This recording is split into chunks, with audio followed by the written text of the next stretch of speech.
ನಮಸ್ತೆ ಪ್ರೀತಿಯ ಸ್ನೇಹಿತರಿಗೆ ಸಿಬಿಎಸ್ಸಿ ಮತ್ತು ಸ್ಟೇಟ್ ಗುರು ಅಥವಾ ನಮ್ಮ ಗುರು ಚಾನಲ್ ಪ್ರೀತಿಪೂರ್ವಕವಾದಂತಹ ಸ್ವಾಗತ. ಸ್ನೇಹಿತರೆ, ದಯವಿಟ್ಟು ನಮ್ಮ ಚಾನಲ್ ಸಬ್ಸ್ಕ್ರೈಬ್ ಮಾಡಿ ಮತ್ತು ಬೆಲ್ ಬಟನ್ ಟಚ್ ಮಾಡಿ. ಆ ಮೂಲಕ ಪ್ರತಿದಿನ ನಾವು ನೀಡುವಂತಹ ವಿಡಿಯೋ ತಪ್ಪದೆ ನೀವು ಸಿಗೋದು ನೋಡ್ಕೊಳ್ಳಿ. ಜೊತೆಗೆ ನಿಮ್ಮ ಸ್ನೇಹಿತರಿಗೆ, ನಿಮ್ಮ ನೇಬರ್ಸ್ಗೆ, ನಿಮ್ಮ ರಿಲೇಟಿವ್ಸ್ಗೆ ಎಲ್ಲರಿಗೂ ಸಹ ನಮ್ಮ ಚಾನಲ್ ವಿಡಿಯೋದ ಲಿಂಕ್ ಗಳನ್ನು ಶೇರ್ ಮಾಡಿ ಅವರಿಗೂ ಸಹ ಸಬ್ಸ್ಕ್ರೈಬ್ ಮಾಡೋಕೆ ಹೇಳಿ. ಸೈನ್ಸ್, ಮ್ಯಾಥ್ಸ್ ಮತ್ತು ಇಂಗ್ಲಿಷ್ ಗ್ರಾಮರ್ ಈ ಕಾನ್ಸೆಪ್ಟ್ ಗಳನ್ನ ನಮ್ಮ ಚಾನಲ್ ಏನ್ ಮಾಡ್ತೀವಿ, ಇವುಗಳನ್ನ ಸ್ಟೇಟ್ ಸಿಲೆಬಸ್ ಓದ್ತಾರಂತಹ ಅಥವಾ ಸಿಬಿಎಸ್ಇ ಸಿಲೆಬಸ್ ಓದ್ತಾರಂತ ಮಕ್ಕಳು ಎಲ್ಲರೂ ಸಹ ಇದರ ಉಪಯೋಗವನ್ನು ಪಡ್ಕೊಳ್ಬಹುದು. ಬನ್ನಿ ಸ್ನೇಹಿತರಿಗೆ, 10th ಸ್ಟ್ಯಾಂಡರ್ಡ್ ಸೈನ್ಸ್ ನಲ್ಲಿರುವಂತಹ ಎಲೆಕ್ಟ್ರಿಸಿಟಿ ಈ ಲೆಸನ್ 6 ಮತ್ತು ಫೈನಲ್ ಎಪಿಸೋಡ್ ಅನ್ನು ಸ್ಟಾರ್ಟ್ ಮಾಡೋಣ. ಇದು 6 ಎಪಿಸೋಡ್ ಗಳವರೆಗೂ ಹೋಗಿದೆ. ಇದು ಹೈಯೆಸ್ಟ್ ಲೆಂತ್ ಅನ್ನು ತಗೊಂಡಂತಹ, ಅಂದ್ರೆ 6 ಎಪಿಸೋಡ್ ಗಳನ್ನು ತಗೊಂಡಂತಹ ಒಂದು ಲೆಸನ್. ಯಾಕಂದ್ರೆ ಇಲ್ಲಿ ನ್ಯೂಮರಿಕಲ್ ಪ್ರಾಬ್ಲಮ್ಸ್ ಸಹ ಇಂಪಾರ್ಟೆನ್ಸ್ ಅನ್ನು ಕೊಟ್ಟು ಮಾಡ್ತಾ ಬಂದಿದ್ದೀವಿ. ಬೇರೆ ಲೆಸನ್ ಗಳಕ್ಕಿಂತ ಹೆಚ್ಚು ನ್ಯೂಮರಿಕಲ್ ಪ್ರಾಬ್ಲಮ್ಸ್ ಅನ್ನು ಇಲ್ಲಿ ಸಾಲ್ವ್ ಮಾಡಿದೀವಿ. ಅದಕ್ಕೋಸ್ಕರ ಬನ್ನಿ ಸ್ನೇಹಿತರೆ, ಈಗ ಕೊನೆಯ ಎಪಿಸೋಡ್ ನಲ್ಲಿ ಏನನ್ನ ಕಲಿತೀವಿ ಅಂತ ನೋಡೋಣ. ಮೊದಲಿಗೆ ನಾವು ಕಲಿಯುವಂತದ್ದು heating effect of electric current. ಇದನ್ನ ನಾವು ಜನರಲ್ ಆಗಿ ಎಲ್ಲಿ ನೋಡ್ತೀವಿ, ಜೊತೆಗೆ ಅದರ ಫಾರ್ಮುಲಾ ಏನು, ಅದನ್ನ ಯಾವ ರೀತಿ ಡಿರೈವ್ ಮಾಡಬೇಕು, ನಂತರ ಜೂಲ್ಸ್ ಲಾ ಇದ್ರ ಬಗ್ಗೆ ಸಹ ಸ್ಟಡಿ ಮಾಡ್ತೀವಿ. ನಂತರ practical applications of heating effect of electric current ಇದನ್ನ ಸ್ಟಡಿ ಮಾಡ್ತೀವಿ. ನಂತರ ಇದರಲ್ಲಿ ನೋಡುವಂಥದ್ದು ಎಲೆಕ್ಟ್ರಿಕ್ ಬಲ್ಬ್ ಮತ್ತು ಫ್ಯೂಸ್, ಇವೆರಡನ್ನೇ ನಾವು ಸ್ಟಡಿ ಮಾಡೋದು. ನಂತರ ಎಲೆಕ್ಟ್ರಿಕ್ ಪವರ್ ಮತ್ತು ಅದರ ಫಾರ್ಮುಲಾ, ಇದ್ರ ನಂತರ ನಾವು ಕೊನೆಯದಾಗಿ ಸ್ಟಡಿ ಮಾಡೋದು ಇವುಗಳ ಮೇಲೆ ಇರುವಂತಹ ನ್ಯೂಮರಿಕಲ್ ಪ್ರಾಬ್ಲಮ್ಸ್ ಅನ್ನ. ಅಲ್ಲಿಗೆ ಈ ಲೆಸನ್ ಕಂಪ್ಲೀಟ್ ಆಗುತ್ತೆ. ಸ್ನೇಹಿತರೆ, ಇವತ್ತಿನ first concept heating effect of electric current. Heating effect of electric current ಅನ್ನು ನಾವು ಡೈರೆಕ್ಟ್ ಆಗಿ ನೋಡೋದು ಎಲ್ಲಿ ಅಂದ್ರೆ ವಾಟರ್ ಹೀಟರ್ ನಲ್ಲಿ ಅಥವಾ ಟೋಸ್ಟರ್ ನಲ್ಲಿ ಅಥವಾ ಐರನ್ ಬಾಕ್ಸ್ ನಲ್ಲಿ ನೋಡ್ತೀವಿ. ಆದ್ರೆ ಎಲೆಕ್ಟ್ರಿಸಿಟಿಯ ಎಫೆಕ್ಟ್ ಕೇವಲ ಹೀಟಿಂಗ್ ಎಫೆಕ್ಟ್ ಅಷ್ಟೇ ಅಲ್ಲ, ಅದನ್ನ ಬಿಟ್ಟು magnetic effect of electric current ಅಂತಾನು ಇದೆ. ಅದನ್ನ ಸಪರೇಟ್ ಆಗಿ ಲೆಸನ್ ನಲ್ಲಿ ಓದ್ತೀರಿ ನೀವು. ಅದನ್ನ ನಾವೆಲ್ಲಿ ನೋಡ್ತೀವಿ ಅಂದ್ರೆ ಮೋಟಾರ್ಗಳಲ್ಲಿ magnetic effect of electric current ಅನ್ನು ನೋಡ್ತೀವಿ. ನಂತರ chemical effect of electric current ಅನ್ನು ನೀವು ಎಲೆಕ್ಟ್ರೋಲೈಟಿಂಗ್ ಅಥವಾ ಎಲೆಕ್ಟ್ರೋಪ್ಲೇಟಿಂಗ್ ಏನಿದೆ ಆ ಪ್ರೋಸೆಸ್ ಅಲ್ಲಿ ನೋಡ್ತೀರಿ. ಈ ರೀತಿ 3 ಡಿಫರೆಂಟ್ ಪ್ರೋಸೆಸ್ ಗಳಲ್ಲಿ ಅಥವಾ ಇನ್ನು ಮುಂತಾದ ರೀತಿ ಎಲೆಕ್ಟ್ರಿಕ್ ಕರೆಂಟಿನ ಎಫೆಕ್ಟ್ ಅನ್ನು ನೋಡ್ತೀವಿ. ಆದ್ರೆ ಇಲ್ಲಿ ನಾವು ನೋಡೋದು ಕೇವಲ heating effect of electric current. ಮೊದಲಿಗೆ heating effect of electric current ಅಂದ್ರೆ ಏನು ಅಂತ ಅರ್ಥ ಮಾಡ್ಕೊಂಬಿಡಿ. ಯೂಶುವಲಿ ಏನ್ ಮಾಡ್ತೀವಿ, ಅದ್ರ ಬಗ್ಗೆ ಇರುವಂತಹ ಇನ್ಫಾರ್ಮೇಶನ್ ಎಲ್ಲ ಹೇಳಿ ಕೊನೆಗೆ ಡೆಫಿನೇಷನ್ ಅಥವಾ ಮೀನಿಂಗ್ ಹೇಳ್ತೀವಿ. ಆದ್ರೆ ಸ್ಟಾರ್ಟಿಂಗ್ ನಲ್ಲಿ ಅದ್ರ ಮೀನಿಂಗ್ ನೀವು ಅರ್ಥ ಮಾಡ್ಕೊಂಡ್ಬಿಟ್ರೆ ಅಥವಾ ಡೆಫಿನೇಷನ್ ಅನ್ನು ಅರ್ಥ ಮಾಡ್ಕೊಂಡ್ಬಿಟ್ರೆ ಆಮೇಲೆ ಹೇಳುವಂತ ಪ್ರತಿಯೊಂದು ಸ್ಟೆಪ್ ಅಥವಾ ಪ್ರತಿಯೊಂದು ಇನ್ಫಾರ್ಮೇಶನ್ ಅಥವಾ ಎಕ್ಸ್ಪ್ಲನೇಷನ್ ಏನಾಗುತ್ತೆ, ನಿಮಗೆ ಅದು ಆ ಮೀನಿಂಗ್ ಅನ್ನ ಅಥವಾ ಡೆಫಿನೇಷನ್ ಅನ್ನು ನೆನ್ಪಿಟ್ಕೊಳ್ಳೋದಕ್ಕೆ ಹೆಲ್ಪ್ಫುಲ್ ಆಗುತ್ತೆ. ಸ್ನೇಹಿತರೆ, ಮೊದಲಿಗೆ heating effect of electric current ಅಂದ್ರೆ ಏನು ಅಂತ ಅರ್ಥ ಮಾಡ್ಕೊಳ್ಳಿ. When electric current is passed through a conductor, after some time that conductor becomes hot and it produces heat. This happens due to the conversion of some amount of electric energy into heat energy. This is known as heating effect of electric current. ಅರ್ಥ ಆಯ್ತಾ? ಏನು ಅಂದ್ರೆ ಯಾವಾಗ ನಾವು ಎಲೆಕ್ಟ್ರಿಸಿಟಿಯನ್ನ ಒಂದು conductor ನಲ್ಲಿ pass ಮಾಡಿದಾಗ ಸ್ವಲ್ಪ ಹೊತ್ತು ಆದ ನಂತರ ಅದೇನಾಗುತ್ತೆ, ಬಿಸಿ ಆಗುತ್ತೆ. ಯಾಕದು ಬಿಸಿ ಆಗುತ್ತೆ ಅಂದ್ರೆ ಅಲ್ಲಿರುವಂತ ಎಲೆಕ್ಟ್ರಿಕ್ ಎನರ್ಜಿಯ ಒಂದು ಭಾಗ ಅಥವಾ some part of electric energy is converted into heat energy. ಇದು ಹೇಗಾಗುತ್ತೆ ಅಂತ ಅರ್ಥ ಮಾಡ್ಕೊಳ್ಳೋಣ. ನೋಡಿ, ಇಲ್ಲಿ ಒಂದು ಕಂಡಕ್ಟರ್, ಈ ಕಂಡಕ್ಟರ್ಗೆ ನಾವೀಗ ಒಂದು ಸೆಲ್ ಅನ್ನ ಅಥವಾ ಬ್ಯಾಟರಿಯನ್ನ ಕನೆಕ್ಟ್ ಮಾಡಿದೀವಿ. ಕನೆಕ್ಟ್ ಮಾಡಿದಾಗ ಏನಾಯ್ತು, cell or battery it creates the potential difference. Because of that electric current starts to flow. ನೋಡಿ, ಎಲೆಕ್ಟ್ರಿಕ್ ಕರೆಂಟ್ ಇಲ್ಲಿ ಫ್ಲೋ ಆಗ್ತಿರ್ಬೇಕಾದ್ರೆ ಈ ಕಂಡಕ್ಟರ್ ನಲ್ಲಿರುವಂತಹ ಒಂದಿಷ್ಟು ಆಟಮ್ ಗಳಿಗೆ ಈ ಎಲೆಕ್ಟ್ರಾನ್ಗಳು ಡಿಕ್ಕಿ ಹೊಡಿತವೆ. ಆ ರೀತಿ ಡಿಕ್ಕಿ ಹೊಡೆದಾಗ ಏನಾಗುತ್ತೆ, ಅಲ್ಲಿದ್ದಂತ ಒಂದಿಷ್ಟು ಎನರ್ಜಿ ಲಾಸ್ ಆಗುತ್ತೆ. ಆದ್ರೆ ಈ ಲಾಸ್ ಆಗಿರುವಂತ ಎನರ್ಜಿ ಯಾವ ರೀತಿ ಕನ್ವರ್ಟ್ ಆಗುತ್ತೆ ಅಂದ್ರೆ ಹೀಟ್ ಎನರ್ಜಿಯಾಗಿ ಕನ್ವರ್ಟ್ ಆಗುತ್ತೆ. ಅರ್ಥ ಆಯ್ತಾ ಸ್ನೇಹಿತರೆ? ಈಗ ಇನ್ನೊಂದ್ಸರಿ ಇದರ ಡೆಫಿನೇಷನ್ ಅನ್ನು ಹೇಳ್ತೀನಿ, ಸರಿಯಾಗಿ ನೆನ್ಪಿಟ್ಕೊಳ್ರಿ. When electric current is passed through a conductor, after some times it becomes hot and it produces heat due to the conversion of some amount of electric current or electric energy into heat energy. This is known as heating effect of electric current. ಅರ್ಥ ಆಯ್ತಾ? ಈಗ ನಮ್ಮ real life situation ನೋಡಿದ್ರೆ, dear friends, cell is a source of electric energy. There will be continuous chemical reactions within the cell. Because of that only it creates potential difference between its two terminals. ಒಂದು ಕಡೆ ಹೆಚ್ಚು potential difference, ಇನ್ನೊಂದು ಕಡೆ ಕಡಿಮೆ potential difference ಇರೋ ರೀತಿ ಮಾಡುತ್ತೆ. ಹೇಗೆ? Because of the chemical reaction which takes place within the cell. When potential difference is more in one terminal and potential difference is less at another terminal, because of that only electric current starts to flow. ಅರ್ಥ ಆಯ್ತಾ? Electric current starts to flow through a resistor or through a series of resistors which is connected to battery ಅಥವಾ cell. ಅರ್ಥ ಆಯ್ತಾ ಸ್ನೇಹಿತರೆ? ಏನಂದ್ರೆ ಒಂದು cell, ಆ ಸೆಲ್ಲಿನ ಒಳಗಡೆ ಕೆಮಿಕಲ್ ರಿಯಾಕ್ಷನ್ ಆಗ್ತಾ ಆಗ್ತಾ ಅಲ್ಲಿ ಪೊಟೆನ್ಶಿಯಲ್ ಡಿಫರೆನ್ಸ್ ಕ್ರಿಯೇಟ್ ಆಗುತ್ತೆ. ಕೆಮಿಕಲ್ ರಿಯಾಕ್ಷನ್ ಆಗಿದ್ದಕ್ಕೆ ಪೊಟೆನ್ಶಿಯಲ್ ಡಿಫರೆನ್ಸ್ ಕ್ರಿಯೇಟ್ ಆಗಿದ್ದಕ್ಕೆ movement of electric current start ಆಗುತ್ತೆ. ಅರ್ಥ ಆಯ್ತಾ? ಈ ರೀತಿ ಮೂವ್ಮೆಂಟ್ ಆಫ್ ಎಲೆಕ್ಟ್ರಿಕ್ ಕರೆಂಟ್ ಆಗ್ಬೇಕಂದ್ರೆ ಇದನ್ನ ಕಂಟಿನ್ಯೂಸ್ ಆಗಿ ಎಲೆಕ್ಟ್ರಿಕ್ ಕರೆಂಟ್ ಮೂವ್ ಆಗ್ಬೇಕಂದ್ರೆ ಇದನ್ನ ಮೇಂಟೈನ್ ಮಾಡೋದಕ್ಕೋಸ್ಕರ ಸೆಲ್ ತನ್ನಲ್ಲಿರುವಂತಹ ಕೆಮಿಕಲ್ ಎನರ್ಜಿಯನ್ನ ಸ್ಪೆಂಡ್ ಮಾಡಬೇಕಾಗುತ್ತೆ ಅಂತ ಕಲ್ತಿದ್ದೀವಿ. ನೋಡಿ ಸ್ನೇಹಿತರೆ, ವಾಲ್ ಕ್ಲಾಕಿಗಾಗಿರ್ಲಿ ಅಥವಾ ನಿಮ್ಮ ವಾಚಸ್ಗಾಗಿರ್ಲಿ ಅಥವಾ ನಿಮ್ಮ ಟಿವಿಯ ರಿಮೋಟ್ ಕಂಟ್ರೋಲ್ಗಾಗಿರ್ಲಿ ಸೆಲ್ ಅನ್ನ ಕನೆಕ್ಟ್ ಮಾಡಿರ್ತೀರಿ, ಸೆಲ್ ಅನ್ನ ಹಾಕಿರ್ತೀರಿ. ಸ್ವಲ್ಪ ದಿನ ಆದ್ಮೇಲೆ ಆ ಸೆಲ್ ವರ್ಕ್ ಮಾಡಲ್ಲ ಅಂತ ಅದನ್ನ ತೆಗೆದೋಸಿರ್ತೀರಿ. ಯಾಕೆ ಆ ರೀತಿ ತೆಗೆದೋಸ್ತೀರಿ? ಯಾಕಂದ್ರೆ ಅಲ್ಲಿರುವಂತಹ ಕೆಮಿಕಲ್ ಎನರ್ಜಿಯನ್ನ ಅದು ಯೂಸ್ ಮಾಡಿ ಮಾಡಿ ಮಾಡಿ ಮಾಡಿ ಅಲ್ಲಿರುವಂತಹ ಕೆಮಿಕಲ್ ಎನರ್ಜಿ ಖಾಲಿ ಆಗಿರುತ್ತೆ. ಅಲ್ಲಿರುವಂತಹ ಕೆಮಿಕಲ್ ಎನರ್ಜಿ ಖಾಲಿ ಆಗಿರೋದ್ರಿಂದ ನಾವೇನ್ ಮಾಡಿರ್ತೀವಿ, ಆ ಸೆಲ್ ಅನ್ನ ತೆಗೆದೋಸಿರ್ತೀವಿ. ಅಂದ್ರೆ ಅಲ್ಲಿದ್ದಂತ ಕೆಮಿಕಲ್ ಎನರ್ಜಿ ಎಲ್ಲೋತು? ಈಗ ಒಂದು ಫ್ಯಾನ್ಗೆ ಇದನ್ನ ಕನೆಕ್ಟ್ ಮಾಡಿದ್ರಿ ಅಂತ ಅನ್ಕೊಳ್ರಿ, ದೊಡ್ಡ ಬ್ಯಾಟ್ರಿಯನ್ನ. Chemical energy of the battery is used for rotating the wings of the fan. ಇಲ್ಲಿರುವಂತಹ ಒಂದಿಷ್ಟು ಪಾರ್ಟ್ ಆಫ್ ಎಲೆಕ್ಟ್ರಿಕ್ ಎನರ್ಜಿ ಈ ಫ್ಯಾನಿನ ವಿಂಗ್ಸ್ ಗಳನ್ನ ತಿರುಗಿಸೋದಕ್ಕೆ ಯೂಸ್ ಆಗಿರಬಹುದು. ಅರ್ಥ ಆಯ್ತಾ? ಅದೇ ಸಮಯದಲ್ಲಿ ನೀವು ಒಂದ್ ಸ್ವಲ್ಪ ಗಮನವಿಟ್ಟು ನೋಡಿ, ಫ್ಯಾನ್ ಅನ್ನ ನೀವು ಬಹಳ ಹೊತ್ತು ಹಚ್ಚಿಟ್ರೆ ಬಿಸಿ ಆಗುತ್ತೆ, ಟಿವಿಯನ್ನ ಬಹಳ ಹೊತ್ತು ಹಚ್ಚಿಟ್ರೆ ಅದು ಸಹ ಬಿಸಿ ಆಗುತ್ತೆ, ಮೊಬೈಲ್ ಅನ್ನ ಬಹಳ ಹೊತ್ತು ಯೂಸ್ ಮಾಡಿದ್ರು ಸಹ ಬಿಸಿ ಆಗುತ್ತೆ.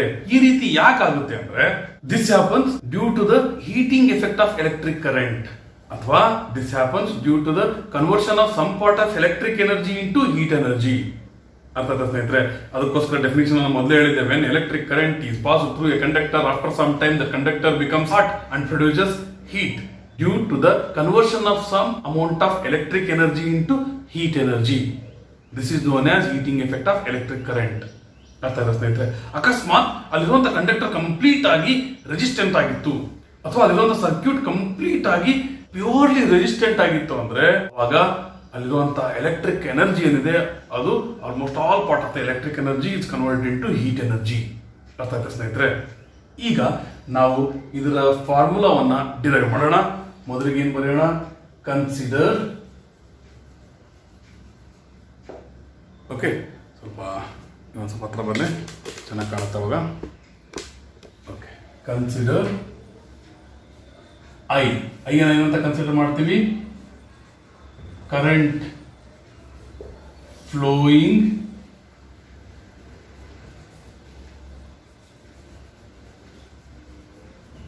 Through A register. ರೆಜಿಸ್ಟರ್ ನಲ್ಲಿ ಫ್ಲೋ ಆಗ್ತದೆ ಅಂತ ಕರೆಂಟು. ನಿಮ್ಗೆ ಗೊತ್ತಲ್ಲ ಐ ಅಂದ್ರೇನು. Next R. ಇಲ್ಲಿ ರೆಜಿಸ್ಟರ್ ಅಂತ ಬಂತಲ್ಲ, ಅದನ್ನ ಇಲ್ಲಿ ಬರೆಯೋಣ. R is resistance of the resistor. ಯಾವುದು? ಈ ರೆಜಿಸ್ಟರ್ ಅಂದ್ರೆ ರೆಜಿಸ್ಟೆನ್ಸ್. ನಂತರ ವಿ. ನಿಮಗೆ ವಿ ಸಹ ಗೊತ್ತಿದೆ. ವಿ ಅಂದ್ರೇನು? Potential difference. ಪೊಟೆನ್ಶಿಯಲ್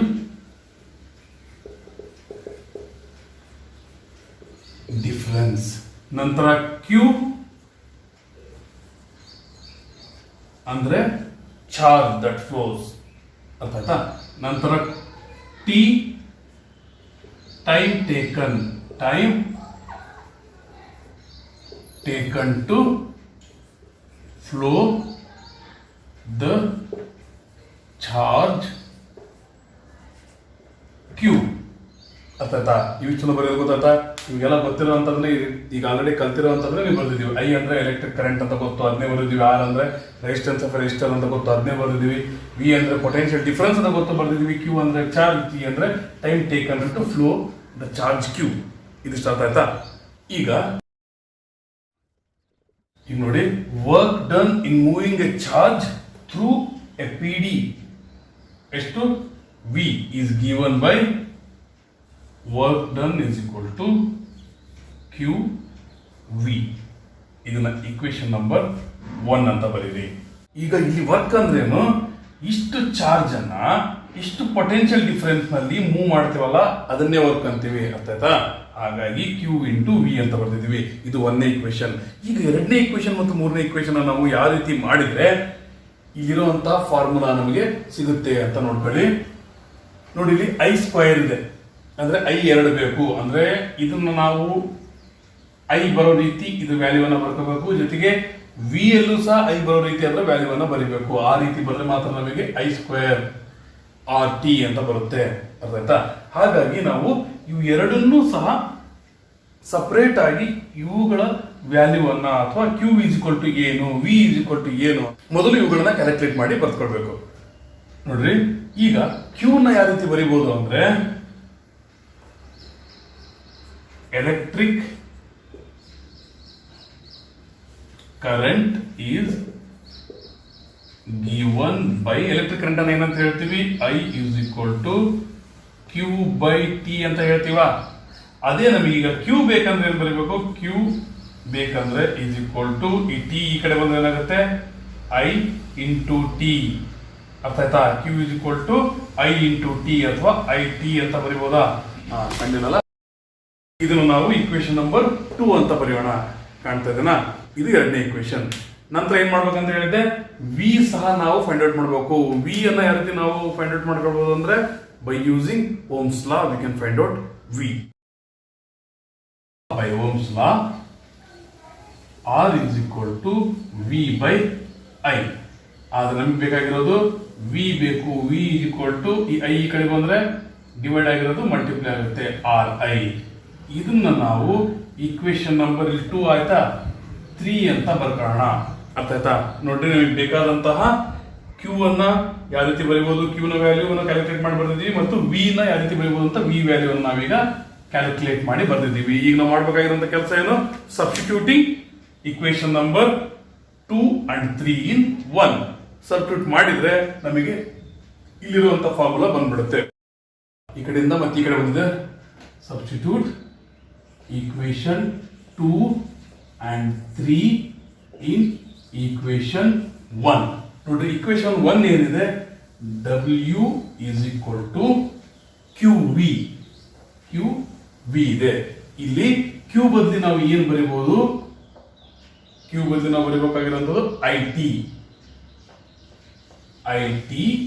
V ಬದಲಿ ಏನು ಬರೀಬಹುದು ನಾವು, V ಬದಲಿ RI ಇಂಟು RI. ಇಲ್ಲಿ ನೋಡಿ, ಐ ರಿಪೀಟ್ ಆಯ್ತಾ? ಹಾಗಾಗಿ ನಾವೇನ್ ಬರೀಬಹುದು, W is equal to I into I square, R into T, RT.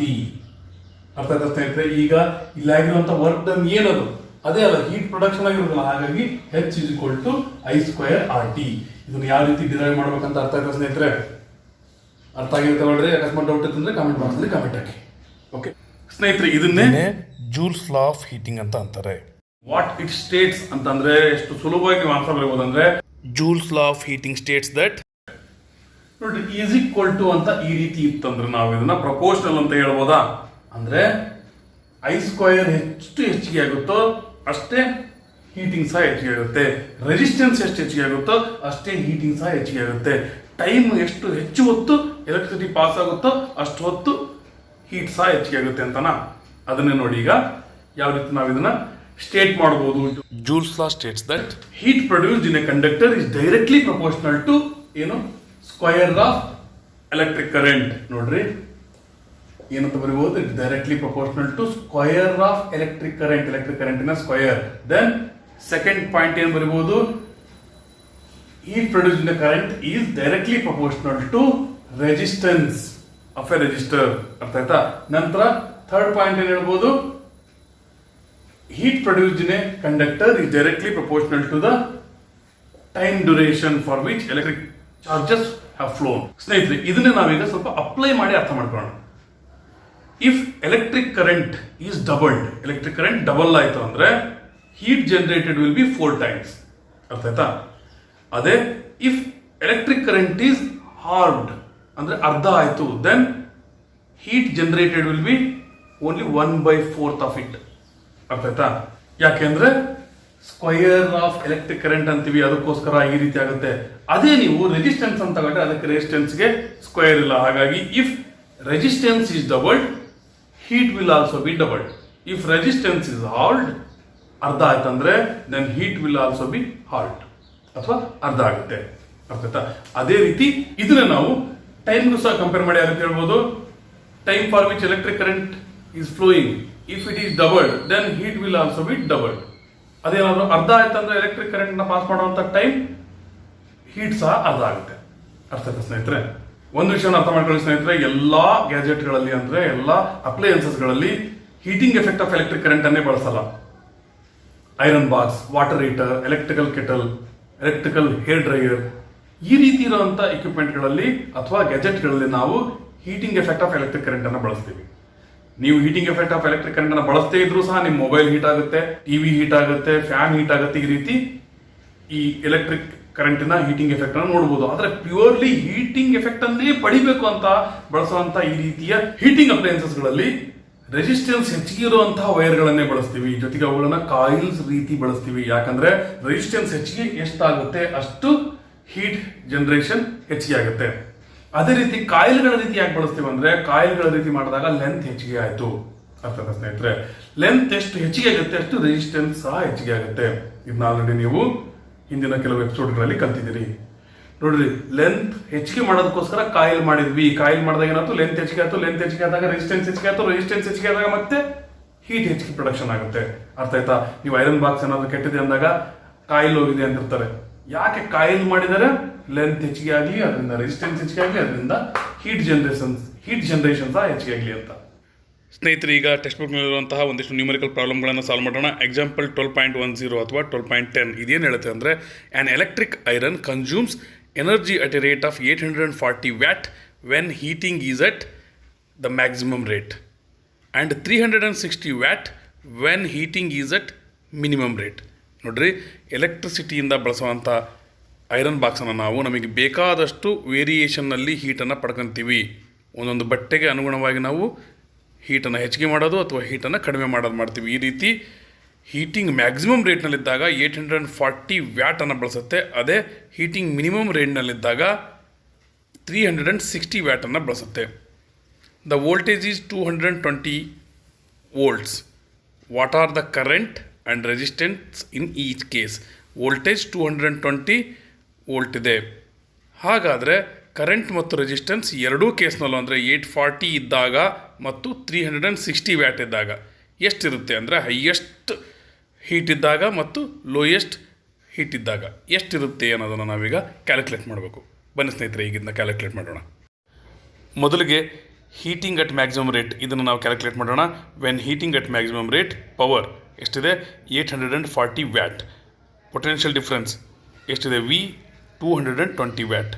ನಾವು 12.19 ಇಲ್ಲಿ ಕೊಟ್ಟಿರುವಂತಹ ಟೆಕ್ಸ್ಟ್ ಬುಕ್ನಲ್ಲಿರುವಂಥ ಒಂದು ಫಾರ್ಮುಲಾ ನೋಡಿ. P = VI ಅಂದರೆ potential difference into electric current. ಇದನ್ನು ನಾವಿಲ್ಲಿ ಬಳಸ್ತೀವಿ. We know that P = VI. ನಂತರ P ಎಷ್ಟು?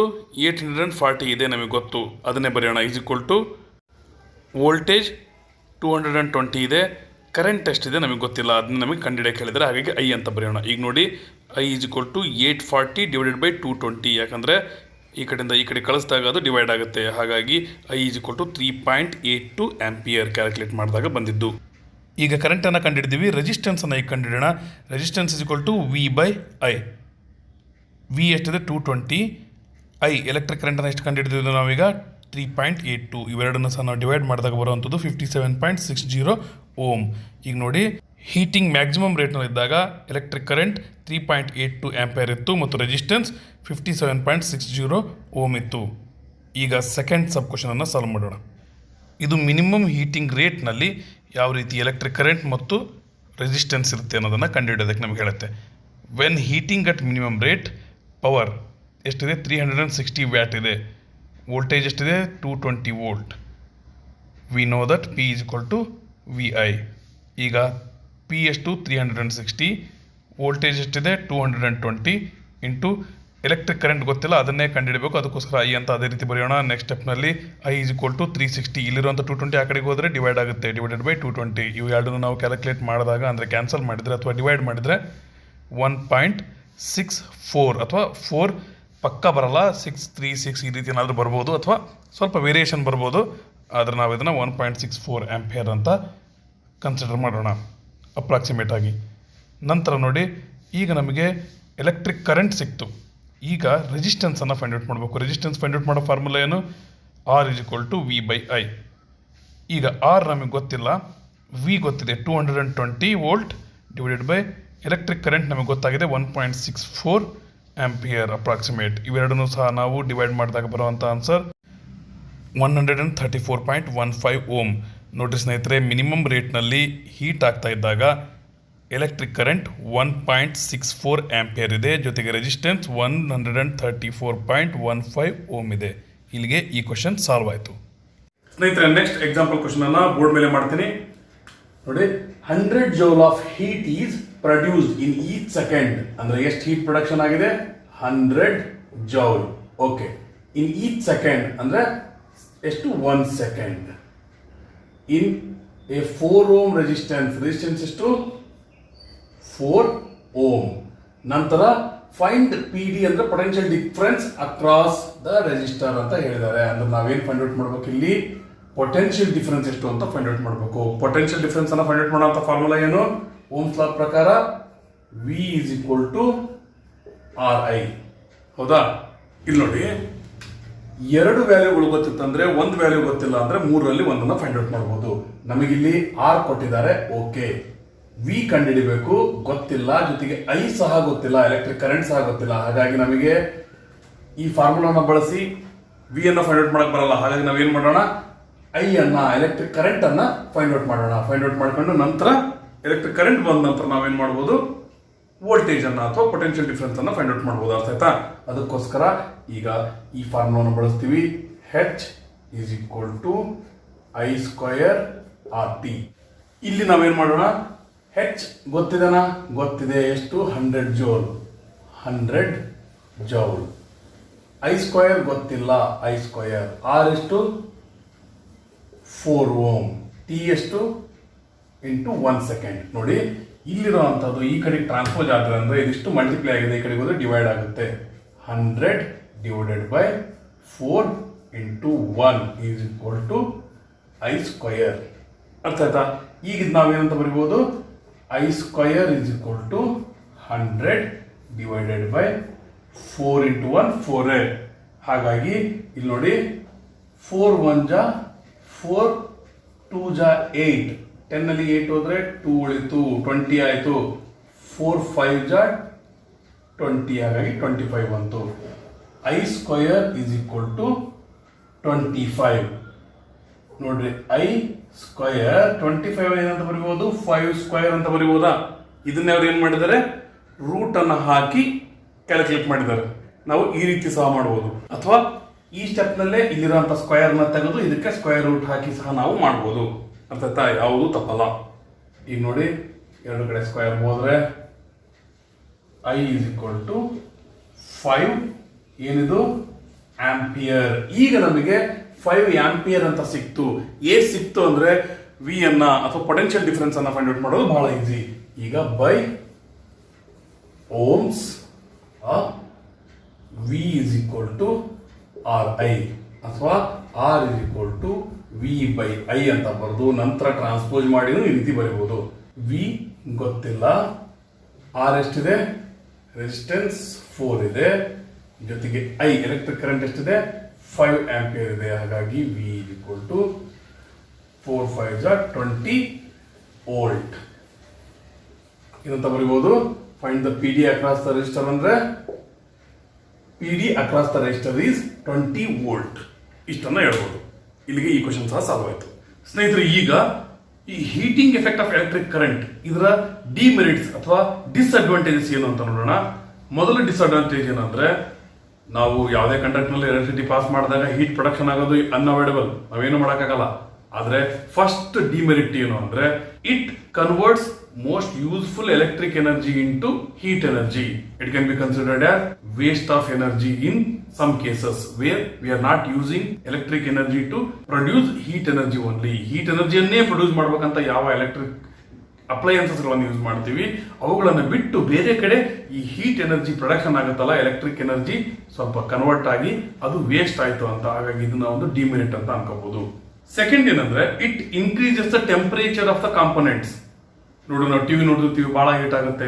ಥರ್ಡ್ ಏನಂದ್ರೆ, because of the heating effect of electric current we may not get desired satisfaction by using electric appliances. For example, fan ತಣ್ಣನ ಗಾಳಿ ಬರೋ ಬದಲಿ ಬಿಸಿ ಗಾಳಿ ಬರೋಕ್ ಶುರುವಾಗುತ್ತೆ. ನೋಡ್ರಿ, ಡಿಸೈರ್ಡ್ ಎಕ್ಸ್ಪೆಕ್ಟೇಷನ್ ಏನಿತ್ತು ನಮ್ದು ಡಿಸೈರ್ಡ್ ರಿಸಲ್ಟ್ ಏನಿತ್ತು ನಾವು ಕೇಳಿದ್ದು ಅಥವಾ ಸ್ಯಾಟಿಸ್ಫ್ಯಾಕ್ಷನ್ ಏನಿತ್ತು ಅದು ಸಿಗಲ್ಲ. ನೆಕ್ಸ್ಟ್ 4ನೇ ಡಿಸ್ಅಡ್ವಾಂಟೇಜ್ ಏನಂದ್ರೆ it can alter the properties. ನೋಡ್ರಿ, ಅದರಲ್ಲಿರುವಂತಹ ಪ್ರಾಪರ್ಟೀಸ್ ಗಳನ್ನೇ ಆಲ್ಟರ್ ಮಾಡುತ್ತೆ. ಹೀಟ್ ವೇರಿಯೇಷನ್ ಆದಾಗ ಅಥವಾ ಟೆಂಪರೇಚರ್ ವೇರಿಯೇಷನ್ ಆದಾಗ ಪ್ರಾಪರ್ಟೀಸ್ ವೇರಿಯೇಷನ್ ಆಗುತ್ತೆ. ಇವುಗಳು ಇದರ ಡಿಸ್ಅಡ್ವಾಂಟೇಜಸ್. ಆದ್ರೆ ಡಿಸ್ಅಡ್ವಾಂಟೇಜ್ ಇದೆ ಅಂತ ಬಿಡೋಕ್ ಬರಂಗಿಲ್ಲ. ಯಾಕಂದ್ರೆ ಈ ಡಿಸ್ಅಡ್ವಾಂಟೇಜಸ್ ಅನ್ನೇ ಅಡ್ವಾಂಟೇಜ್ ಆಗಿ ಬಳಸ್ಕೊಂಡು ಬೆಳೆಯುವಂತದನ್ನ ನಾವು ಕಲಿಬೇಕು. If you having any adverse condition in your life then you should not be depressed. ನಿಮ್ ಮುಂದೆ ಬರುವಂತ ಪ್ರತಿಯೊಂದು ಅಡ್ವರ್ಸ್ ಕಂಡೀಷನ್ ಅಲ್ಲೂ ಸಹ ನೀವು ಬೆಳೆದ್ರಿ ಅಂದ್ರೆ ಅದು ರಿಯಲ್ ಗ್ರೋತ್. ನನಗೆಲ್ಲಾ ಚೆನ್ನಾಗಿದೆ ಅವಾಗ ಮಾತ್ರ ನಾನು ಡೆವಲಪ್ ಆಗ್ತೀನಿ ಅಂದ್ರೆ ಅದೇನು ದೊಡ್ಡದಲ್ಲ. ಆದ್ರೆ ನಿಮಗೆ ಅಡ್ವರ್ಸ್ ಕಂಡೀಷನ್ ಇದ್ದಾಗ ಸಹ ನೀವು ಬೆಳಿಬೇಕು ಅನ್ನೋಂತಹ, ಅದನ್ನ ಯೂಸ್ ಮಾಡ್ಕೊಳ್ಬೇಕು ಅನ್ನೋಂಥ ಛಲ ಇತ್ತಂದ್ರೆ ಅದು ರಿಯಾಲಿಟಿ. ಹಾಗೆ ಈ adverse effect of electric current ಏನು, heating effect of electric current, ಇದನ್ನ ಅಡ್ವರ್ಸ್ ಎಫೆಕ್ಟ್ ಅಂತ ಹೇಳಿದ್ವಿ ಯಾಕಂದ್ರೆ 4 ಡಿಮೆರಿಟ್ ಹೇಳಿದೆ. ಆದ್ರೆ ಈ ಅಡ್ವರ್ಸ್ ಎಫೆಕ್ಟ್ ಅನ್ನೇ ಪಾಸಿಟಿವ್ ಎಫೆಕ್ಟ್ ಗೆ ನಾವು ಕನ್ವರ್ಟ್ ಮಾಡ್ತೀವಿ. ಹೇಗೆ? ಈ ಹೀಟಿಂಗ್ ಅಪ್ಲಯನ್ಸಸ್ ಗಳಲ್ಲಿ. ಸ್ನೇಹಿತರೆ, ಈ ವರ್ಷ ನಾವು practical applications of heating effect of electric current ಇದರಲ್ಲಿ ಸ್ಟಡಿ ಮಾಡೋದು ಎಲೆಕ್ಟ್ರಿಕಲ್ ಬಲ್ಬ್ ಮತ್ತು ಫ್ಯೂಸ್ ಇವೆರಡನ್ನಷ್ಟೇ. ನೋಡ್ರಿ, ಎಲೆಕ್ಟ್ರಿಕಲ್ ಬಲ್ಬ್ ಅಂದ್ರೆ ಏನು? Electrical bulb is a electrical component which converts the electrical energy into heat energy and produces light energy. ಅರ್ಥ ಆಯ್ತಾ? ಈ ರೀತಿ ಎಲೆಕ್ಟ್ರಿಕಲ್ ಎನರ್ಜಿಯನ್ನ ಹೀಟ್ ಎನರ್ಜಿ ಕನ್ವರ್ಟ್ ಮಾಡಿ ನಂತರ ಅದರಿಂದ some part of the energy is radiated as light energy. ಅರ್ಥ ಆಯ್ತಾ? ನೋಡ್ರಿ, ಇಲ್ಲಿ ಎಲೆಕ್ಟ್ರಿಕ್ ಎನರ್ಜಿಯನ್ನ ಹೀಟ್ ಎನರ್ಜಿಯಾಗಿ ಕನ್ವರ್ಟ್ ಮಾಡಬೇಕು ಅಂದ್ರೆ ಇದರಲ್ಲಿ ಒಂದು ಹೈ ರೆಸಿಸ್ಟಿವಿಟಿ ಇರುವಂತಹ, ಅಂದ್ರೆ ಹೆಚ್ಚಿಗೆ ಹೀಟ್ ಅನ್ನು ಪ್ರೊಡ್ಯೂಸ್ ಮಾಡುವಂತಹ ಒಂದು ಮಟೀರಿಯಲ್ ಇರಬೇಕು. ಅದರ ಮೆಲ್ಟಿಂಗ್ ಪಾಯಿಂಟ್ ಸಹ ಬಹಳಷ್ಟು ಹೈ ಇರಬೇಕು. ಆದಷ್ಟು ಸುಲಭವಾಗಿ ಮೆಲ್ಟ್ ಆಗಬಾರ್ದು. ಯಾಕಂದ್ರೆ ಹೆಚ್ಚಿಗೆ ಹೀಟ್ ಅನ್ನ ಜನರೇಟ್ ಮಾಡಿ ಅದನ್ನ ಅಷ್ಟರ ಮಟ್ಟಿಗೆ ಹೀಟ್ ಆಗೋದು ಮೆಲ್ಟ್ ಆಗಬಾರ್ದು. ಅಂದ್ರೆ ಮೆಲ್ಟಿಂಗ್ ಪಾಯಿಂಟ್ ಸಹ ಹೈ ಇರಬೇಕು. ಆ ರೀತಿ ಇರುವಂತಹ ಒಂದು ಫಿಲಮೆಂಟ್ ಅನ್ನ ಬಳಸಿರ್ತಾರೆ. ಅದನ್ನೇನಂತೀವಿ ನಾವು ಟಂಗ್ಸ್ಟನ್. ಟಂಗ್ಸ್ಟನ್ ಅನ್ನುವಂತ ಫಿಲಮೆಂಟ್ ಅನ್ನು ಬಳಸಿರ್ತಾರೆ. ಇದರ melting point 3380 degree Celsius. And it is highly resistive also. As it is highly resistive, it generates more heat also. In the same time, its melting point is too high, 3380 degree Celsius. ಹಾಗಾಗಿ ಎಷ್ಟು ಹೆಚ್ಚಿಗೆ heat ಅನ್ನು generate ಮಾಡಿದ್ರು ಸಹ ಅದು melt ಆಗಲ್ಲ. ಅರ್ಥ ಆಯ್ತಾ ಸ್ನೇಹಿತರೆ? ಆದ್ರೆ ಇಲ್ಲಿರುವಂತಹ ಫಿಲಮೆಂಟ್ ಇದ್ರ ಕೆಪಾಸಿಟಿನೇ ಬೇರೆ, ಆದ್ರೆ ಕನೆಕ್ಟ್ ಆಗಿರುವಂತಹ ಬೇರೆ ಪಾರ್ಟ್ಸ್ ಗಳ, ಬೇರೆ ವೈರ್ ಗಳ ಕೆಪಾಸಿಟಿನೇ ಬೇರೆ. ಹಾಗಾಗಿ ಥರ್ಮಲಿ ಅಂದ್ರೆ ಹೀಟ್ ನಲ್ಲಿ ಇದನ್ನ ಐಸೋಲೇಟ್ ಮಾಡಬೇಕು, ಸಪರೇಟ್ ಮಾಡಬೇಕು. ಅದಕ್ಕೋಸ್ಕರ ಇನ್ಸುಲೇಟರ್ ಗಳನ್ನ ಬಳಸಿ ಈ ಟಂಗ್ಸ್ಟನ್ ಅನ್ನ ಅಥವಾ ಈ ಫಿಲಮೆಂಟ್ ಅನ್ನ ಸಪರೇಟ್ ಮಾಡಿರ್ತಾರೆ. ಅರ್ಥ ಆಯ್ತಾ ಸ್ನೇಹಿತರೆ? ಜೊತೆಗೆ ಈ ಫಿಲಮೆಂಟ್ ಇದರ ಪಕ್ಕದಲ್ಲಿ ಆಕ್ಸಿಜನ್ ಏನಾದ್ರು ಇತ್ತು ಅಂದ್ರೆ ಅಥವಾ ಹೈಡ್ರೋಜನ್ ಏನಾದ್ರು ಇತ್ತು ಅಂದ್ರೆ ಅಲ್ಲಿ ಕೆಮಿಕಲ್ ರಿಯಾಕ್ಷನ್ ಆಗಿ ಬರ್ನ್ ಆಗುವಂತ ಚಾನ್ಸ್ ಇರುತ್ತೆ. ಅದಕ್ಕೋಸ್ಕರ ಏನ್ ಮಾಡಿರ್ತಾರೆ, ಆ ಬಲ್ಬ್ ನಲ್ಲಿ ಆರ್ಗನ್ ಮತ್ತು ನೈಟ್ರೋಜನ್ ಈ ರೀತಿಯ ಹೈಲಿ ಕೆಮಿಕಲಿ ಇನ್ಆಕ್ಟಿವ್ ಗ್ಯಾಸಸ್ ಅನ್ನ ಅಲ್ಲಿ ಫಿಲ್ ಮಾಡಿರ್ತಾರೆ. ಯಾಕಂದ್ರೆ ಡ್ಯೂರಬಿಲಿಟಿ ಹೆಚ್ಚಿಗೆ ಬರಲಿ ಅಂತ. ಅದನ್ನ ಬಿಟ್ಟು ಹೈಡ್ರೋಜನ್ ಅಥವಾ ಆಕ್ಸಿಜನ್ ಇತ್ತಂದ್ರೆ ಹೀಟ್ ಜನರೇಷನ್ ಆಯ್ತು, ಆಕ್ಸಿಜನ್ ಸಿಕ್ತು ಅಂದ್ರೆ ಬರ್ನ್ ಆಗ್ಬೋದು. ಅದಕ್ಕೋಸ್ಕರ ನೈಟ್ರೋಜನ್ ಮತ್ತು ಆರ್ಗನ್ ಅನ್ನುವಂತ ಕೆಮಿಕಲಿ ಇನ್ಆಕ್ಟಿವ್ ಗ್ಯಾಸಸ್ ಅನ್ನ ಅದರೊಳಗಡೆ ಫಿಲ್ ಮಾಡಿರ್ತಾರೆ. ಸ್ನೇಹಿತರೆ, ಇವೆರಡು ಎಕ್ಸಾಂಪಲ್ ಗಳನ್ನ ಎಷ್ಟು ಬುದ್ಧಿವಂತಿಕೆಯಿಂದ ಕೊಟ್ಟಿದ್ದಾರೆ ಅಂದ್ರೆ, ಒಂದೇ ಎಕ್ಸಾಂಪಲ್ ಎಲೆಕ್ಟ್ರಿಕ್ ಬಲ್ಬ್ ನಲ್ಲಿ ಹೈ ರೆಸಿಸ್ಟಿವಿಟಿ ಜೊತೆಗೆ ಹೈ ಮೆಲ್ಟಿಂಗ್ ಪಾಯಿಂಟ್ ಇರೋದನ್ನ ಯೂಸ್ ಮಾಡಿಕೊಂಡು ಅದರ ಪ್ಲಸ್ ಪಾಯಿಂಟ್ ಅನ್ನ, ಅದರ ಯೂಸ್ ಅನ್ನು ನಾವು ಪಡ್ಕೊಂಡಿದೀವಿ. ಅರ್ಥ ಆಯ್ತಾ? ಆದ್ರೆ ಫ್ಯೂಸ್ ನಲ್ಲಿ ಏನಂದ್ರೆ ಲೋ ಮೆಲ್ಟಿಂಗ್ ಪಾಯಿಂಟ್ ಇರೋದನ್ನ ಬಳಸ್ತೀವಿ. ನೋಡ್ರಿ, ಹೀಟ್ ಸ್ವಲ್ಪ ಹೆಚ್ಚಿಗೆ ಆದ್ರೂ ಸಾಕು ಅಲ್ಲಿರುವಂತಹ ವೈರ್ ಏನಾಗ್ಬೇಕು, ಅದು ಮೆಲ್ಟ್ ಆಗ್ಬಿಡ್ಬೇಕು. ಆ ರೀತಿ ನೋಡ್ಕೊಂತೀವಿ. ಹೇಗೆ ಅಂದ್ರೆ, fuse is an electric component which breaks the circuit if more than specified amount of electric current flows through it. ನೋಡ್ರಿ, ಎಷ್ಟು ಎಲೆಕ್ಟ್ರಿಕ್ ಕರೆಂಟ್ ಹೋಗ್ಬೇಕು, ಅದಕ್ಕಿಂತ ಏನಾದ್ರು ಹೆಚ್ಚಿಗೆ ಎಲೆಕ್ಟ್ರಿಕ್ ಕರೆಂಟ್ ಹೋಗ್ತಂದ್ರೆ ಹೀಟ್ ಹೆಚ್ಚಿಗೆ ಆಗುತ್ತೆ. ಇದು ಮೆಲ್ಟಿಂಗ್ ಪಾಯಿಂಟ್ ಕಡಿಮೆ ಇರುವಂತಹ ಮಟೀರಿಯಲ್ ಅನ್ನ ಬಳಸಿರ್ತಾರೆ ಫ್ಯೂಸ್ ನಲ್ಲಿ. ಮೆಲ್ಟಿಂಗ್ ಪಾಯಿಂಟ್ ಕಡಿಮೆ ಇದೆ ಅಂದ್ರೆ ಸ್ವಲ್ಪ ಹೀಟ್ ಜನರೇಟ್ ಆಗ್ಬಿಟ್ರೆ ಸಾಕು, ಫ್ಯೂಸ್ ಮೆಲ್ಟ್ ಆಗ್ಬಿಡುತ್ತೆ. ಅರ್ಥ ಆಯ್ತಾ? ಯಾವಾಗ ಒಂದು piece of wire which is having less melting point ಅದನ್ನ ಅಲ್ಲಿ ಕನೆಕ್ಟ್ ಮಾಡಿರ್ತಾರೆ, ಅಲ್ಲಿ ಎಲೆಕ್ಟ್ರಿಸಿಟಿ ಸ್ವಲ್ಪ ಬೇಕಾಗಿದ್ದಕ್ಕಿಂತ ಹೆಚ್ಚಿಗೆ ಹೋಗ್ಬಿಡ್ತಂದ್ರೆ ಅದು ಮೆಲ್ಟ್ ಆಗುತ್ತೆ. ಮೆಲ್ಟ್ ಆದಾಗ ಸರ್ಕ್ಯೂಟ್ ಬ್ರೇಕ್ ಆಗ್ಬಿಡುತ್ತೆ. ಯಾಕಂದ್ರೆ ಅದೇ ಕನೆಕ್ಟ್ ಮಾಡಿರುತ್ತೆ ಈ ಫ್ಯೂಸ್. ಈ ರೀತಿ ಆಗೋದ್ರಿಂದ ಏನಾಗುತ್ತೆ, ಅವಶ್ಯಕತೆಗಿಂತ ಹೆಚ್ಚಿಗೆ ಎಲೆಕ್ಟ್ರಿಸಿಟಿ ಬಂದು ನಮ್ಮ ಮನೇಲಿರುವಂತ ಎಲೆಕ್ಟ್ರಿಕಲ್ ಗ್ಯಾಜೆಟ್ಸ್ ಹಾಳಾಗೋದು ತಪ್ಪುತ್ತೆ. ಅನೇಕ ಸಾರಿ ಮನೇಲಿ ಫ್ಯೂಸ್ ಹೋಯ್ತು ಅಂದಿರ್ತಾರೆ. ಯಾಕೆ ಫ್ಯೂಸ್ ಹೋಗಿರುತ್ತೆ? ಈ ರೀತಿ ಎಕ್ಸ್ಟ್ರಾ ಎಲೆಕ್ಟ್ರಿಕ್ ಕರೆಂಟ್ ಏನಾದ್ರು ಬಂದ್ರೆ ಅದು ನಮ್ಮ ಮನೆಯಲ್ಲಿರುವಂತಹ ಗ್ಯಾಜೆಟ್ಸ್ ಗಳನ್ನ ಹಾಳು ಮಾಡದಂತೆ ಇಲ್ಲಿರುವಂತಹ ಲಿಂಕಿಂಗ್ ವೈರ್ ಆ ಟೆಂಪರೇಚರ್ ಹೆಚ್ಚಿಗೆ ಆಗೋದಕ್ಕೆ ಮೆಲ್ಟ್ ಆಗಿ ಹೋಗ್ಬಿಡುತ್ತೆ. ಅವಾಗ ಎಲೆಕ್ಟ್ರಿಕ್ ಕರೆಂಟ್ ಪಾಸ್ ಆಗೋದಕ್ಕೆ ಅಲ್ಲಿ ದಾರಿನೇ ಇರಲ್ಲ, ಎಲೆಕ್ಟ್ರಿಕ್ ಸರ್ಕ್ಯೂಟ್ ಬ್ರೇಕ್ ಆಗಿಬಿಡುತ್ತೆ. ಈಗ ಈ ಎಲೆಕ್ಟ್ರಿಕ್ ಫ್ಯೂಸ್ ಅನ್ನ ಯಾವ್ದ್ರಿಂದ ಮಾಡಿರ್ತಾರೆ ಅಂತ ನೋಡೋಣ. Electric fuse is made of alloy of tin and lead. Tin ಮತ್ತು ಲೆಡ್ಗಳ ಅಲಾಯಿಂದ ಮಾಡಿರ್ತಾರೆ. ಇದರ ಮೆಲ್ಟಿಂಗ್ ಪಾಯಿಂಟ್ ನಿಮ್ಗೆ ಗೊತ್ತು, ಲೋ ಇರುತ್ತೆ. ಜೊತೆಗೆ ಇದು heating effect of electric current ಮೇಲೆನೆ ವರ್ಕ್ ಆಗುತ್ತೆ. ಡಿಸೈರ್ಡ್ ಅಮೌಂಟ್ಗಿಂತ ಹೆಚ್ಚಿಗೆ ಕರೆಂಟ್ ಬಂದಾಗ ಮೆಲ್ಟ್ ಆಗುತ್ತೆ. ಇಷ್ಟು ನಿಮಗೆ ಆಲ್ರೆಡಿ ಗೊತ್ತಿದೆ. ಜೊತೆಗೆ ಡೊಮೆಸ್ಟಿಕ್ ಪರ್ಪಸ್ಗೆ ಸಪರೇಟ್ ರೇಟಿಂಗ್ ಇರುವಂತಹ ಫ್ಯೂಸ್ಗಳನ್ನ ಬಳಸ್ತಾರೆ. 1 ampere, 2 ampere, 3 ampere, 4 ampere, 10 ampere, ಈ ರೀತಿ. ಅಂದ್ರೆ 1 ಆಂಪಿಯರ್ ಎಲೆಕ್ಟ್ರಿಕ್ ಕರೆಂಟ್ ಬಂದ್ರೆ ಇದು ತಡ್ಕೊಳ್ಳುತ್ತೆ, ಕೆಪಾಸಿಟಿ ಇದೆ. ಅದಕ್ಕಿಂತ ಹೆಚ್ಚಿಗೆ ಬಂದ್ರೆ ಬ್ರೇಕ್ ಆಗುತ್ತೆ. 2 ಆಂಪಿಯರ್ ಎಲೆಕ್ಟ್ರಿಕ್ ಕರೆಂಟ್ ಬಂದ್ರೆ ತಡ್ಕೊಳ್ಳುವಂತ ಕೆಪಾಸಿಟಿ ಇರುತ್ತೆ ಒಂದೊಂದು ಫ್ಯೂಸ್ಗಳಿಗೆ. ಒಂದೊಂದಕ್ಕೆ ನಮಗಿನ್ನೂ ಹೆಚ್ಚಿಗೆ ಬೇಕಂದ್ರೆ 3 ಆಂಪಿಯರ್ ಎಲೆಕ್ಟ್ರಿಕ್ ಕರೆಂಟ್ ನ ಫ್ಲೋ ಮಾಡೋದಕ್ಕೆ ಬಿಡುವಂತಹ ಫ್ಯೂಸ್ ಅನ್ನ ಬಳಸ್ತಾರೆ. ಈ ರೀತಿ ನಾವು ಬೇರೆ ಬೇರೆ ರೇಟಿಂಗ್ ಇರುವಂತಹ, ಬೇರೆ ಬೇರೆ ವ್ಯಾಲ್ಯೂ ಇರುವಂತಹ ಫ್ಯೂಸಸ್ ಅನ್ನ ಬಳಸ್ತೀವಿ. ಈಗ ಉದಾಹರಣೆಗೆ ಹೇಳ್ಬೇಕಂದ್ರೆ 1 ಕಿಲೋ ವ್ಯಾಟ್ ಎಲೆಕ್ಟ್ರಿಕ್ ಪವರ್ ಅನ್ನ ಯೂಸ್ ಮಾಡುತ್ತೆ. 220 ವೋಲ್ಟೇಜ್ ಪೊಟೆನ್ಷಿಯಲ್ ಡಿಫರೆನ್ಸ್ ನಲ್ಲಿ ಯೂಸ್ ಮಾಡುವಂತಹ ಒಂದು ಐರನ್ ಬಾಕ್ಸ್ಗೆ ಅದರಲ್ಲಿ ಎಷ್ಟು ಎಲೆಕ್ಟ್ರಿಕ್ ಕರೆಂಟ್ ಫ್ಲೋ ಆಗ್ತಿರುತ್ತೆ ಅಂದ್ರೆ 4.54 ಆಂಪಿಯರ್ ಎಲೆಕ್ಟ್ರಿಕ್ ಕರೆಂಟ್ ಫ್ಲೋ ಆಗ್ತಿರುತ್ತೆ. ಇಲ್ಲಿ ನಾವು 1 ಆಂಪಿಯರ್ ಇರುವಂತಹ ಫ್ಯೂಸ್ ಅನ್ನ ಬಳಸಿದ್ರೆ ಏನು ಉಪಯೋಗ ಆಗಲ್ಲ. ನಾವು ಆ ಐರನ್ ಬಾಕ್ಸ್ ಅನ್ನ ಯೂಸ್ ಮಾಡಕ್ಕೆ ಆಗಲ್ಲ. ಆನ್ ಮಾಡಿದ ತಕ್ಷಣ ಅದು ಫ್ಯೂಸ್ ಹೋಗುತ್ತೆ, ಮತ್ತೆ ಮತ್ತೆ ಅದು ಹೀಟ್ ಆಗೋದಿಲ್ಲ. ಅದಕ್ಕೋಸ್ಕರ ಏನ್ ಮಾಡ್ಬೇಕು ಹೇಳ್ರಿ? 2 ಬಳಸ್ಬೇಕಾ, 3 ಬಳಸ್ಬೇಕಾ, 4 ಆಂಪಿಯರ್ ಬಳಸ್ಬೇಕಾ? ಇಲ್ಲ, 5 ಆಂಪಿಯರ್ ಬಳಸಬೇಕು. 5 ಆಂಪಿಯರ್ ಬಳಸಿದಾಗ 5 ಆಂಪಿಯರ್ ವರೆಗೂ ಎಲೆಕ್ಟ್ರಿಕ್ ಕರೆಂಟ್ ಫ್ಲೋ ಆಗ್ತಿತ್ತಂದ್ರೆ ಫಿಲಮೆಂಟ್ ಮೆಲ್ಟ್ ಆಗಲ್ಲ. ಅರ್ಥಾಯ್ತಾ? ಈ ರೀತಿ ಎಲೆಕ್ಟ್ರಿಕ್ ಕರೆಂಟ್ ಇದಕ್ಕೆ ಎಷ್ಟು ಬೇಕೋ ಅಷ್ಟೇ ಫ್ಲೋ ಆಗುತ್ತೆ. ಅದಕ್ಕಿಂತ ಅಂದ್ರೆ ಈ 5 ಆಂಪಿಯರ್ ಗಿಂತ ಹೆಚ್ಚಿಗೆ ಎಲೆಕ್ಟ್ರಿಕ್ ಕರೆಂಟ್ ಏನಾದ್ರು ಬಂತಂದ್ರೆ ಅವಾಗ ಇದು ಮೆಲ್ಟ್ ಆಗುತ್ತೆ. ಅವಾಗ ಈ ಎಲೆಕ್ಟ್ರಿಕ್ ಗ್ಯಾಜೆಟ್ ಏನಿದೆ, ಎಲೆಕ್ಟ್ರಿಕ್ ಐರನ್ ಬಾಕ್ಸ್, ಇದು ಹಾಳಾಗದೇ ಇರೋ ರೀತಿ ಇದು ನೋಡ್ಕೊಳ್ಳುತ್ತೆ. ಅರ್ಥಾತ್ ಸ್ನೇಹಿತರೆ, ಈ ರೀತಿ ಯಾವ ಯಾವ ಎಲೆಕ್ಟ್ರಿಕ್ ಇಕ್ವಿಪ್ಮೆಂಟ್ಗೆ ಅಥವಾ ಎಲೆಕ್ಟ್ರಿಕ್ ಗ್ಯಾಜೆಟ್ಸ್ಗೆ ಅಥವಾ ಎಲೆಕ್ಟ್ರಿಕ್ ಅಪ್ಲಯನ್ಸಸ್ಗೆ ಎಷ್ಟೆಷ್ಟು ಎಲೆಕ್ಟ್ರಿಕ್ ಕರೆಂಟ್ ಬೇಕು ಅದಕ್ಕೆ ಆಧಾರವಾಗಿ according to that only we have to select fuses. ಸ್ನೇಹಿತರೆ, ಈಗ ಈ ಲೆಸನ್ನ ಕೊನೆಯ ಕಾನ್ಸೆಪ್ಟ್ ಎಲೆಕ್ಟ್ರಿಕ್ ಪವರ್ ಅಂತ ಸ್ಟಡಿ ಮಾಡೋಣ. ಈಗ ಪವರ್ ಅನ್ನೋದನ್ನ ನೀವು 9th ಸ್ಟ್ಯಾಂಡರ್ಡ್ ಸ್ಟಡಿ ಮಾಡಿದ್ರಿ. ಪವರ್ ಅಂದ್ರೆ ಏನು? Rate of work done. ಅರ್ಥ ಆಯ್ತಾ? ನೋಡಿ, rate of work done per time ಅಂದಾಗ P is equal to work done by time taken ಅಂತ ಹೇಳ್ತೀರಾ. ಅರ್ಥ ಆಯ್ತಾ? ಅದನ್ನೇ ನಾವು ಏನಂತ ಹೇಳ್ಬೋದು? Rate of consumption of energy is also called as power. ಈಗ ಎಲೆಕ್ಟ್ರಿಸಿಟಿಗಿಂತ ಕಂಪೇರ್ ಮಾಡಿದ್ರೆ ಏನಾಗುತ್ತೆ? ಎಲೆಕ್ಟ್ರಿಕ್ ಪವರ್ ಅಂದ್ರೆ ಏನು? Rate of consumption of energy in a circuit is known as electric power. ಈಗ P electric power is equal to, ಈಗ already ನಾನು ಹೇಳಿದ್ದೀನಿ ಏನಂದ್ರೆ ನಿಮ್ ಟೆಕ್ಸ್ಟ್ ಬುಕ್ ನಲ್ಲಿ ಕೊಟ್ಟಿದ್ದಾರೆ, P is equal to VI ಅಥವಾ P is equal to I square R. ಇಲ್ಲಿ ನಾವು V ವ್ಯಾಲ್ಯೂ ಅನ್ನು ನಾವು IR ಅಂತ ತಗೊಂತೀವಲ್ಲ, ಅದಕ್ಕೋಸ್ಕರ P is equal to, ನೋಡ್ರಿ ಈಗ P is equal to V ಬದಲಿ ಏನ್ ಬರೀಬಹುದು? IR ಜೊತೆಗೆ ಈ I ಇಲ್ಲಿದೆ, ಅದನ್ನೇ ಬರ್ತೀನಿ. ಹಾಗಾಗಿ I into I square R ಗೆ R. ಅರ್ಥ ಆಯ್ತಾ? ಈ ರೀತಿ ಸಹ ಇದನ್ನ ಎರಡು ರೀತಿನೂ ಬರೀಬಹುದು. ಇದೇ ರೀತಿ ನಾವು ಇದನ್ನ P is equal to V square by R ಅಂತ ಸಹ ಬರೀಬಹುದು. ಯಾಕಂದ್ರೆ ನಾವು ಓಮ್ಸ್ ಲಾದಲ್ಲಿ ನೋಡಿದ್ವಿ, ಯಾವ ರೀತಿ ನಾನು ಇಲ್ಲಿ ಎಕ್ಸ್ಪ್ಲೇನ್ ಮಾಡಿದೆ ಅದೇ ರೀತಿ ಮಾಡಿದ್ರೆ ಈ ರೀತಿ ಸಹ ಬರೀಬಹುದು. ಅರ್ಥ ಆಯ್ತಾ? S unit of electric power is watt. ಸ್ನೇಹಿತರೆ, ನೆನ್ಪು ಮಾಡ್ಕೊಳ್ಳಿ, ಲೆಂತ್ ಅನ್ನ 1 ಮೀಟರ್ 2 ಮೀಟರ್ ಅಂತ ನಾವು ಮೆಜರ್ ಮಾಡ್ತೀವಿ. ಚಾರ್ಜ್ ಅನ್ನ 1 ಕೂಲಮ್ 2 ಕೂಲಮ್ ಅಂತ ಕೂಲಮ್ಗಳಲ್ಲಿ ಮೆಜರ್ ಮಾಡ್ತೀವಿ. ಎಲೆಕ್ಟ್ರಿಕ್ ಕರೆಂಟ್ ಅನ್ನ ಆಂಪಿಯರ್ ಗಳಲ್ಲಿ ಮೆಜರ್ ಮಾಡ್ತೀವಿ. ಪೊಟೆನ್ಷಿಯಲ್ ಡಿಫರೆನ್ಸ್ ಅನ್ನ ವೋಲ್ಟೇಜ್ ನಲ್ಲಿ ಮೆಜರ್ ಮಾಡ್ತೀವಿ. ಅದೇ ರೀತಿ ಎಲೆಕ್ಟ್ರಿಕ್ ಪವರ್ ಅನ್ನ ವ್ಯಾಟ್ ಗಳಲ್ಲಿ ಮೆಜರ್ ಮಾಡ್ತೀವಿ. ಎಷ್ಟು ಕನ್ಸಂಪ್ಷನ್ ಆಗಿದೆ ಅಂದ್ರೆ ಮನೆಯಲ್ಲಿ ಎಲೆಕ್ಟ್ರಿಸಿಟಿ ಬಳಸ್ತೀವಿ, ಎಷ್ಟು ವ್ಯಾಟ್ ಎಲೆಕ್ಟ್ರಿಸಿಟಿ ನಾವು ಕನ್ಸ್ಯೂಮ್ ಮಾಡ್ತೀವಿ ಅನ್ನೋದನ್ನ ನೋಡ್ತೀವಿ. ಈಗ 1 ವ್ಯಾಟ್ ಅಂದ್ರೆ ಎಷ್ಟು ಅನ್ನೋದನ್ನ ಸ್ಟಡಿ ಮಾಡೋಣ. 1 ವ್ಯಾಟ್ ಇದನ್ನ ಯಾವ ರೀತಿ ಡಿಫೈನ್ ಮಾಡಬೇಕಂದ್ರೆ, 1 ವ್ಯಾಟ್ ಅಂದ್ರೆ ಎಷ್ಟು ಅಂದ್ರೆ 1 watt is defined as electric power is said to be 1 watt when 1 joule of electric current is consumed by an appliance in 1 second. 1 second ಅಲ್ಲಿ 1 ಜೂಲ್ ಆಫ್ ಎಲೆಕ್ಟ್ರಿಕ್ ಕರೆಂಟ್ ಅನ್ನ appliance use ಮಾಡಿತ್ತು ಅಥವಾ consume ಮಾಡಿತ್ತು ಅಂದ್ರೆ ಅದನ್ನು ನಾವು 1 watt ಅಂತೀವಿ.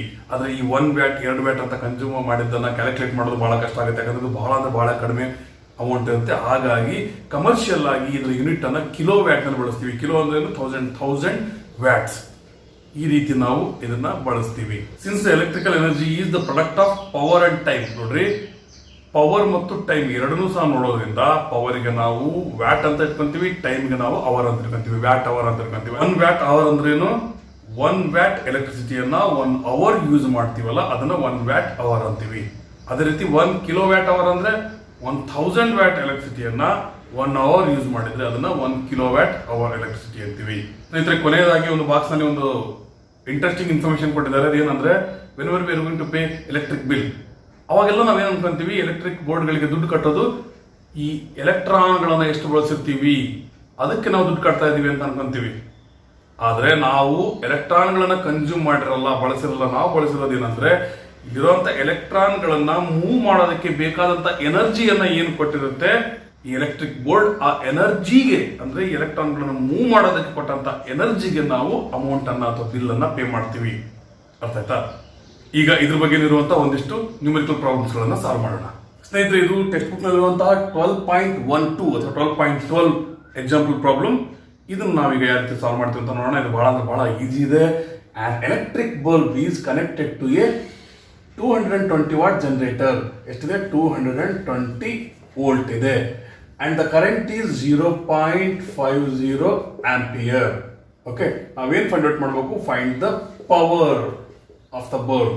ಇಲ್ಲಿ ನೋಡ್ರಿ, ಪವರ್ ಆಫ್ ದ ಬಲ್ಬ್ ಅನ್ನ ಈ ರೀತಿ ಆದ್ರೂ ಬರೀಬಹುದು ಅಥವಾ VI ಅಂತ ಇದನ್ನು ನಾವು ಬರೆದು ಸಾಲ್ವ್ ಮಾಡಬಹುದು. ನೋಡಿ, ಇಲ್ಲಿ ಬೇಕಾಗಿರುವಂತಹ ಫಾರ್ಮುಲಾ ಏನು? ಪವರ್ ಅನ್ನ ಫೈಂಡ್ ಔಟ್ ಮಾಡುವಂತ ಫಾರ್ಮುಲಾ W/T ಆದ್ರೂ ಬರೀಬಹುದು ಅಥವಾ V into I. V ನಮಗೆ ಗೊತ್ತಿಲ್ಲ, ನಾವು ಫೈಂಡ್ ಔಟ್ ಮಾಡ್ತೀವಿ.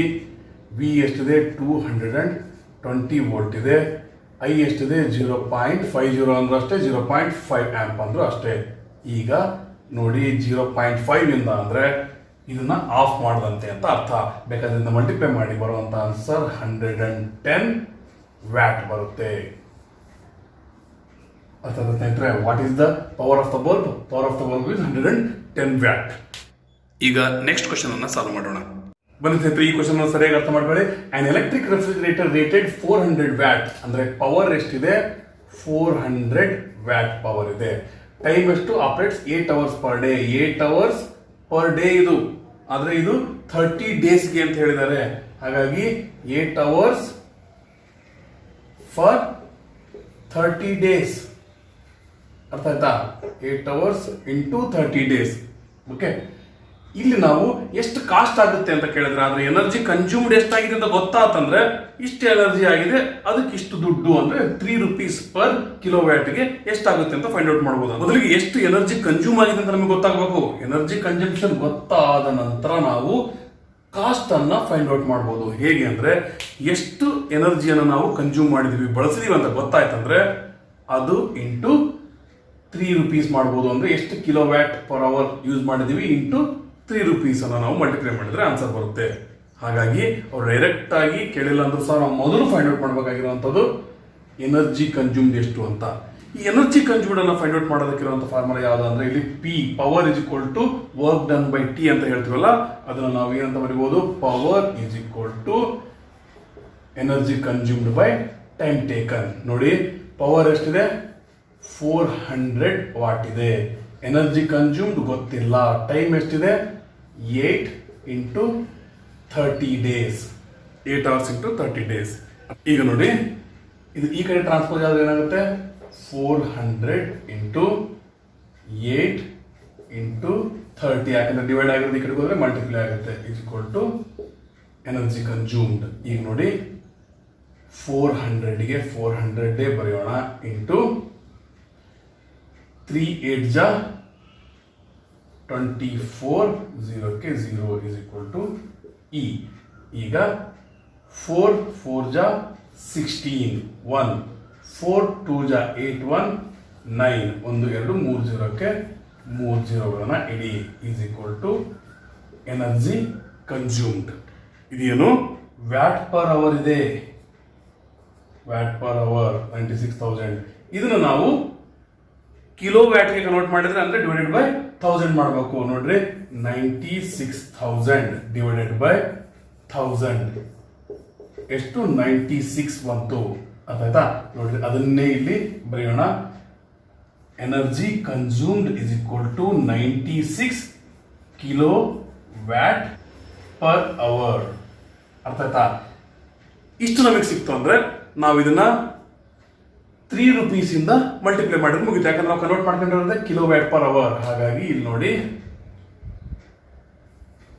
Cost is equal to 3 into 96. 3 6 ಜಾ 18, 1 3 9 27 1 28 ಎಷ್ಟು ಬಂತು ಕಾಸ್ಟ್ 288 rupees. ಅರ್ಥ ಆಯ್ತಾ ಸ್ನೇಹಿತರೆ ಹಿಂದಿನ ಎಪಿಸೋಡ್ ನಂತೆ ಈ ಎಪಿಸೋಡ್ ನಲ್ಲೂ ಸಹ ಒಂದಿಷ್ಟು ಅಡಿಷನಲ್ ನ್ಯೂಮರಿಕಲ್ ಪ್ರಾಬ್ಲಮ್ಸ್ ಅನ್ನು ಸಾಲ್ವ್ ಮಾಡ್ಬೇಕಂತ ಅನ್ಕೊಂಡೆ, ಆದ್ರೆ ಲೆಂಥಿವಿಟಿ ಬಹಳ ಹೆಚ್ಚಿಗೆ ಆಗ್ತಾ ಇದೆ. ಹಾಗಾಗಿ ಇವೆಲ್ಲ ನಿಮ್ಗೆ ಅರ್ಥ ಆಗಿದೆ ಅಂದ್ರೆ ನೀವು ಒಂದಿಷ್ಟು ನ್ಯೂಮರಿಕಲ್ ಪ್ರಾಬ್ಲಮ್ಗಳನ್ನ ಎಕ್ಸ್ಟ್ರಾ ಇರೋದನ್ನ ಅಥವಾ ಟೆಕ್ಸ್ಟ್ ಬುಕ್ ನಲ್ಲಿ ಎಕ್ಸರ್ಸೈಸ್ ಕೊಟ್ಟಿರುವಂತವನ್ನ ಇದೇ ಕಾನ್ಸೆಪ್ಟ್ ಅನ್ನ ಬಳಸಿ ನೀವು ಆರಾಮಾಗಿ ಸಾಲ್ವ್ ಮಾಡಬಹುದು. ಇಂದಿನ ದಿನಗಳಲ್ಲಿ ಈ ಎಲ್ಲಾ ಎಪಿಸೋಡ್ಗಳು ಮುಗಿದ ನಂತರ ಅಂದ್ರೆ ಎಲ್ಲಾ ಲೆಸನ್ಗಳು ಮುಗಿದ ನಂತರ ನಾನು ಮತ್ತೆ ನಿಮಗೆ ಅಡಿಷನಲ್ ಆಗಿ ಒಂದಿಷ್ಟು ಕ್ವಶನ್ಗಳನ್ನ ಸಾಲ್ವ್ ಮಾಡುವಂತ ಸಪರೇಟ್ ನ್ಯೂಮರಿಕಲ್ ಪ್ರಾಬ್ಲಮ್ಸ್ ಇರುವಂತ ವಿಡಿಯೋಗಳನ್ನ ಮಾಡ್ಕೊಂಡು ಬರ್ತೀನಿ. ಅಲ್ಲಿವರೆಗೂ ಕಾಯೋದು ಬೇಡ, ನೀವು ದಯವಿಟ್ಟು ಹೆಚ್ಚು ಪ್ರಾಕ್ಟೀಸ್ ಮಾಡ್ತಾ ಇರಿ.